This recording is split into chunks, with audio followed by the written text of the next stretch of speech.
나는 너희보다 내 그림을 더 사랑해. 지금 이게 자녀들에게 할 말입니까? 그럼에도 불구하고 따뜻하고 다정한 그림을 남긴 화가 앙리 마티스의 숨겨진 고백입니다. 평생을 철저한 완벽주의와 불안 속에 살았던 그는 삶이 흔들릴 때마다 자신만의 독특한 규칙으로 마음을 정돈하곤 했습니다. 겉보기에는 가족을 외면한 이기적인 예술가처럼 보이지만 그의 내면에는 남들에게 말하지 못한 깊은 인간적인 취약함이 숨겨져 있었죠. 오늘 고요한 캔버스에서는 세상의 비난과 스스로의 열등감을 극복하고 끝내 자기만의 빛을 찾아낸 앙리 마티스의 이야기를 시작하려 합니다. 그가 깊은 마음의 병 속에서도 우리에게 그토록 평온한 위로를 선물할 수 있었던 진짜 비결은 무엇이었을까요? 오늘도 베개맡에서 조근조근 그의 치열했던 인생 속으로 함께 들어가 보겠습니다.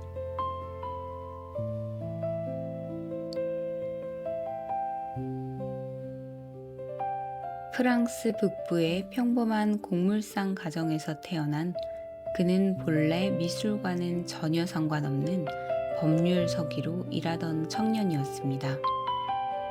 매일 똑같은 서류를 정리하며 건조한 일상을 보내던 어느 날 그에게 작은 터닝 포인트가 찾아옵니다.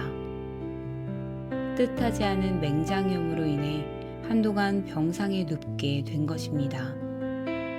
온종일 침대에 누워 무료한 시간을 보내던 아들이 안타까웠던 어머니는 심심풀이라도 하라며 작은 물감 상자 하나를 선물했습니다. 그것이 그의 인생을 송두리째 바꾸는 시작이 될 줄은 아무도 몰랐죠.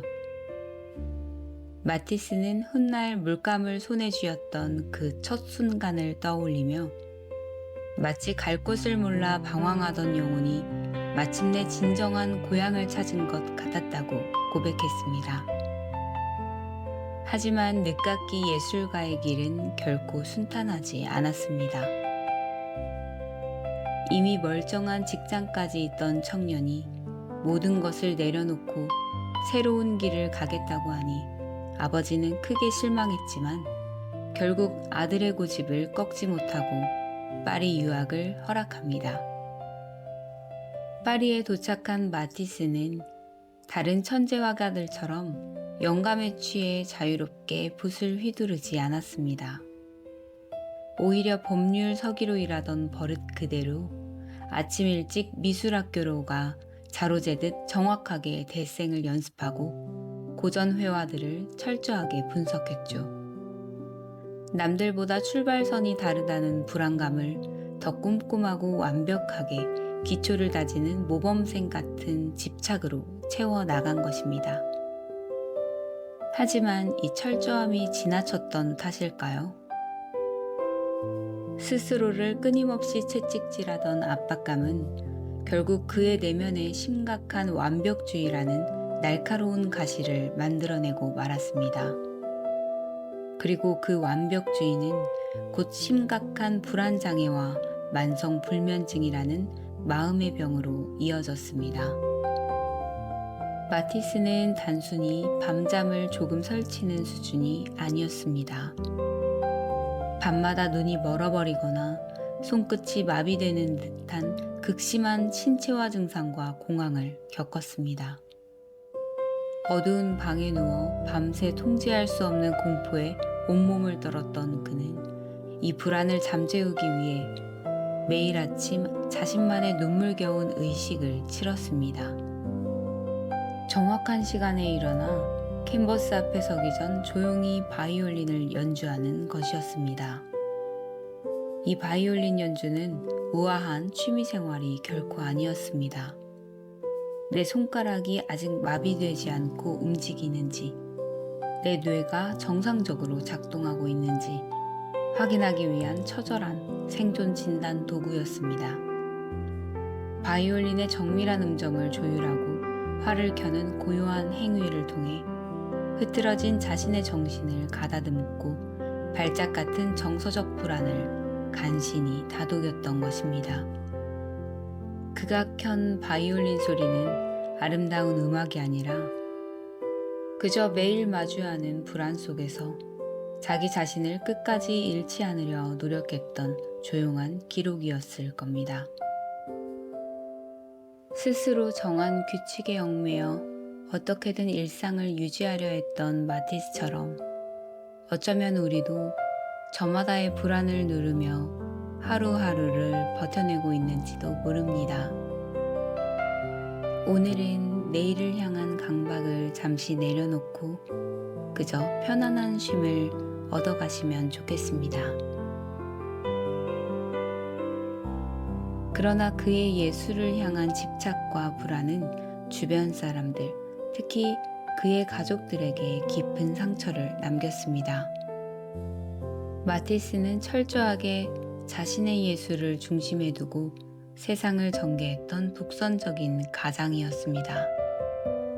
그는 아내 아멜리에와 자녀들에게 나는 너희를 진심으로 사랑하지만 내 삶에서 예술은 언제나 첫 번째다 라고 공공연하게 말하곤 했습니다.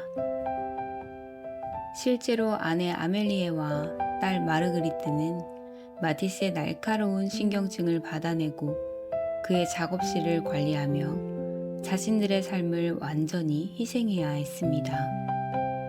아내는 마티스의 모델이자 조수 그리고 경영자로서 헌신했습니다. 하지만 예술가의 곁에서 영혼을 갈아넣던 이 결혼 생활은 결국 파경으로 치닫게 됩니다. 노년에 접어든 마티스가 젊은 러시아 출신의 조수 리디아를 곁에 두고 의지하자 오랜 기간 정신적으로 지쳐있던 아내 아멜리에는 이를 외도로 오해하게 됩니다. 실제 리디아는 마티스의 예술적 비서이자 철저한 간병인으로서 헌신적인 태도를 유지했던 인물이었으나 이미 오랜 희생으로 마음에 깊은 상처를 입었던 아멜리에와의 관계를 되돌릴 수는 없었습니다. 결국 그들은 40년이라는 결혼 생활 끝에 이혼을 맞이하게 됩니다. 예술적 완벽을 위해 가족의 평화를 외면했던 가장의 쓸쓸한 뒷모습이었습니다.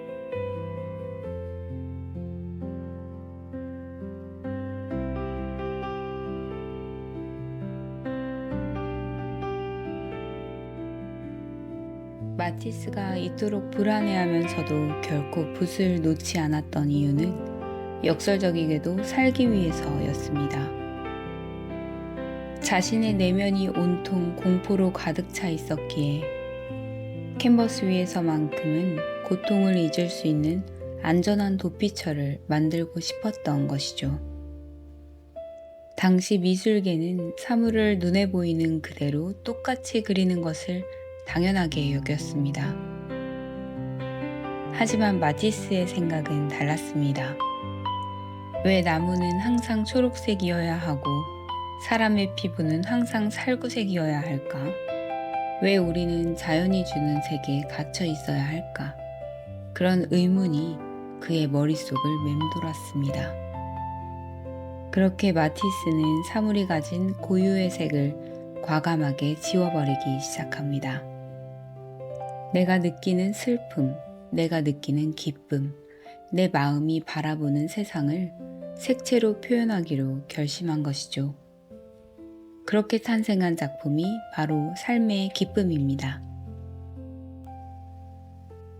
화면을 가득 채운 화려한 색들은 비현실적입니다.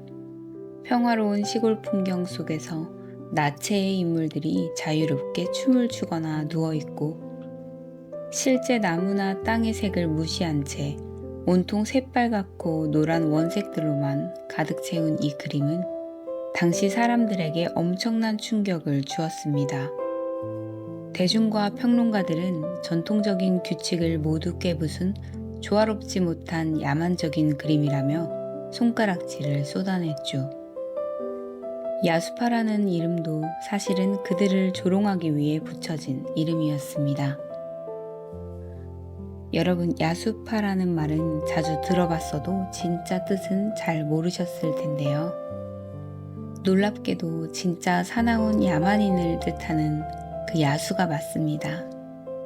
마티스의 파격적이고 자유로운 색채를 본 평론가가 야수들이 날뛰며 물감을 뿌려놓은 것 같다고 비아냥거린 데서 시작된 낙인이었죠. 조롱으로 시작된 이름이었지만 당시 마티스의 예술이 얼마나 독창적이고 신선했는지를 보여주는 반증이기도 합니다. 세상의 거친 시선 속에서도 그는 덤덤하게 자기만의 색을 지켜나갔으니까요.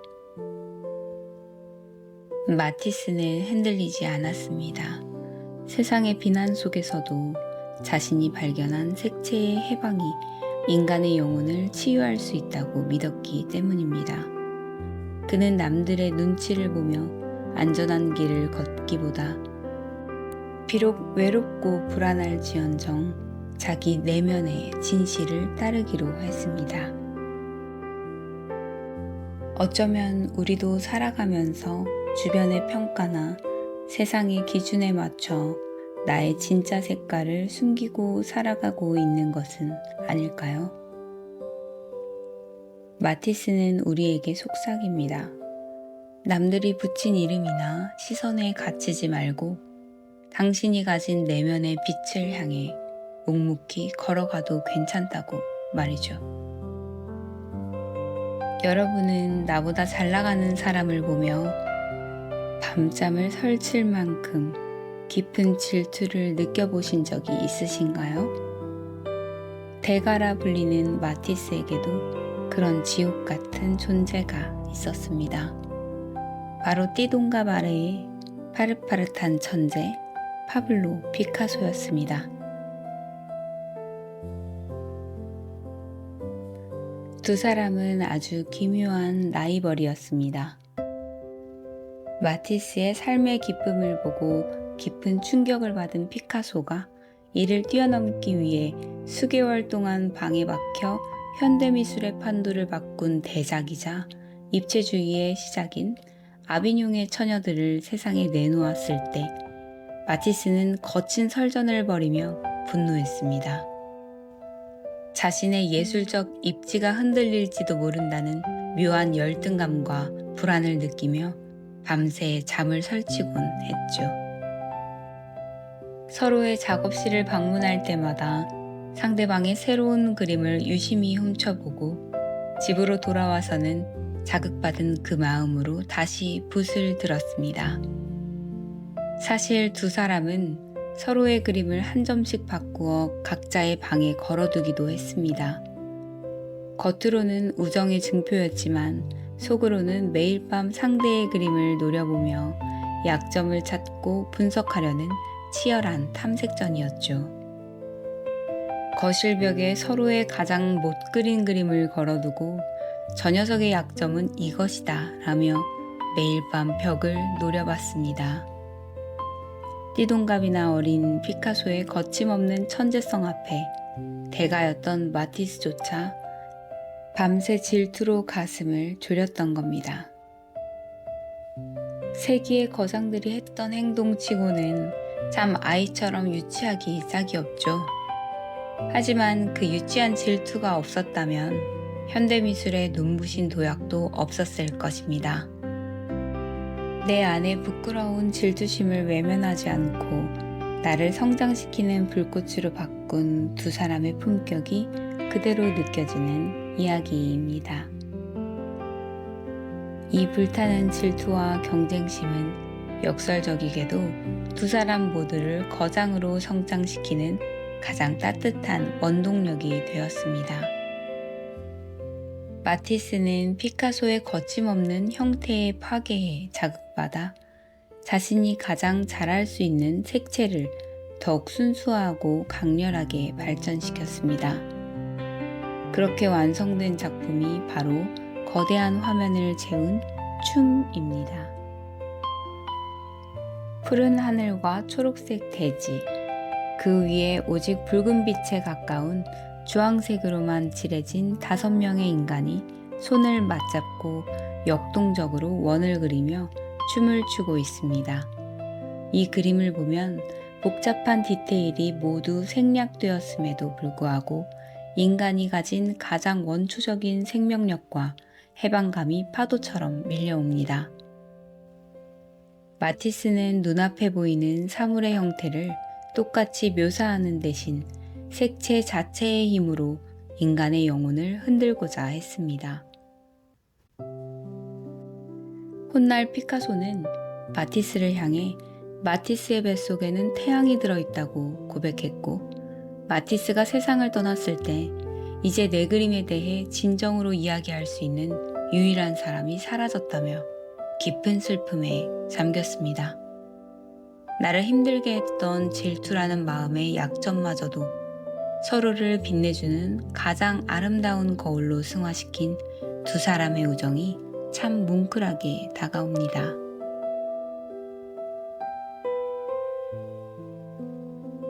인생이 처참하게 무너져서 손가락 하나 까딱할 수 없을 때 여러분은 무엇을 줄 수 있으실까요? 70세의 마티스에게 찾아온 시련은 잔인하게도 육체의 구속이었습니다.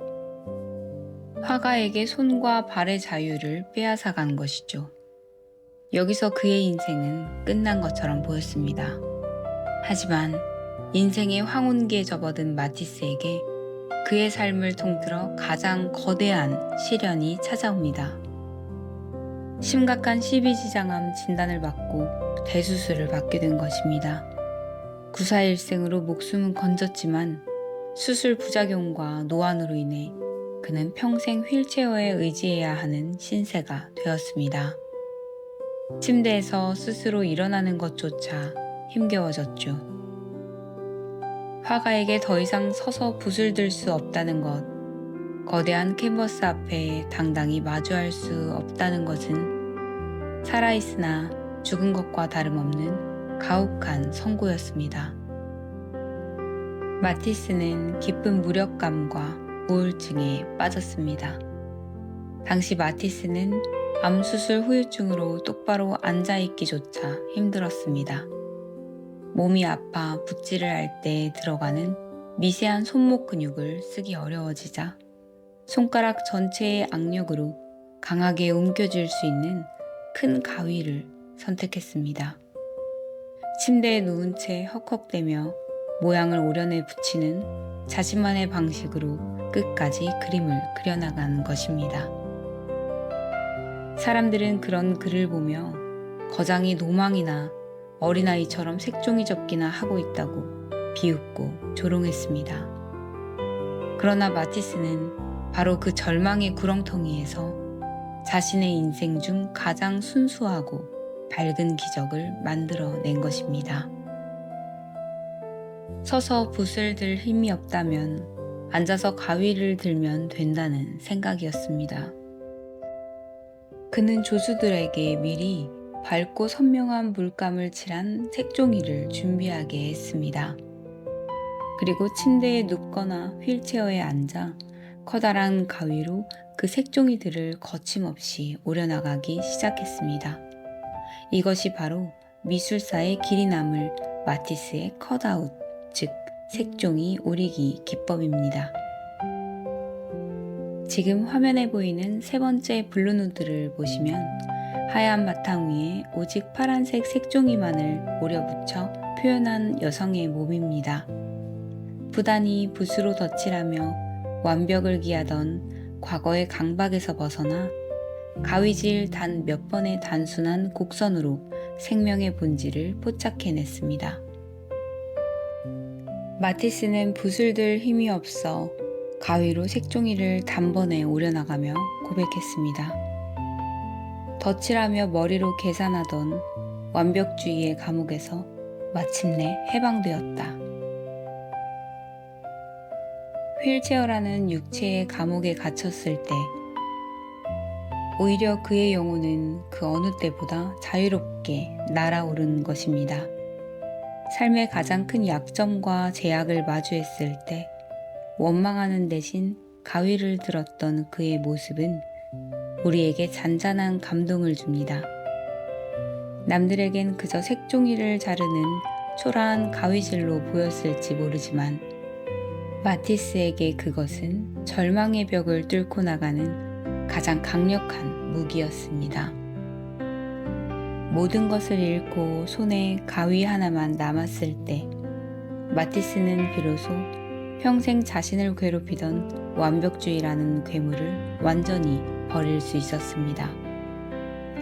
인생의 가장 거대한 생동감은 내 뜻대로 부릴 수 있는 온전한 신체가 아니라 절망 앞에서도 멈추지 않는 단단한 마음에서 피어난다는 것을 그는 온몸으로 증명해 낸 것입니다.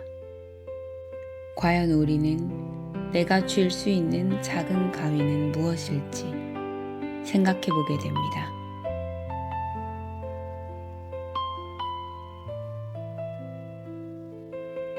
앙리 마티스는 세상을 떠나기 전 프랑스 남부 마을의 한 작은 성당에 자신의 마지막 에너지를 모두 쏟아부어 아름다운 스테인드 글라스를 완성했습니다. 낮 시간이 되면 성당 안으로 따스한 햇살이 파랗고 노란 스테인드 글라스를 통과해 들어와 하얀 벽면을 온통 신비롭고 평온한 빛으로 가득 채웁니다. 마티스는 평생 동안 자신이 완벽주의라는 불안의 밤을 지새웠기에 세상에 지친 이들이 자신의 그림과 공간 안에서만큼은 안심하고 쉴 수 있기를 간절히 바랐습니다. 그는 이런 다정한 말을 남겼습니다. 내가 꿈꾸는 것은 자양분이 고갈된 직장인이나 노동자 모두에게 치우침 없는 평온함을 주는 예술입니다. 마치 하루의 피로를 풀어주는 편안한 안락의자 같은 예술 말입니다. 참 고맙고 따뜻한 위로입니다. 그는 자신의 결핍과 고독을 원망하는 데 시간을 쓰지 않고 오히려 그 텅 빈 공간을 그저 다정한 온기로만 채워 넣었습니다.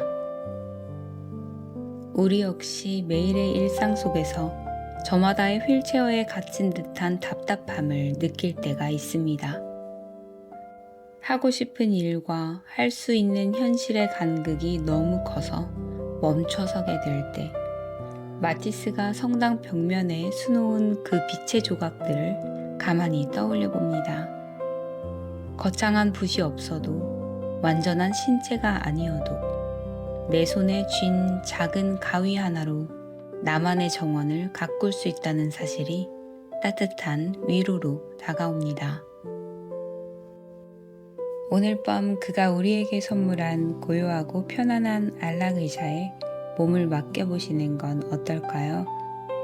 오늘 하루 다 하지 못한 일들에 대한 미련도, 내일에 대한 불안도 마티스의 따뜻한 색채 속에 모두 녹여보시기 바랍니다. 당신은 지금 이 모습 그대로도 충분히 아름답고 소중한 존재입니다.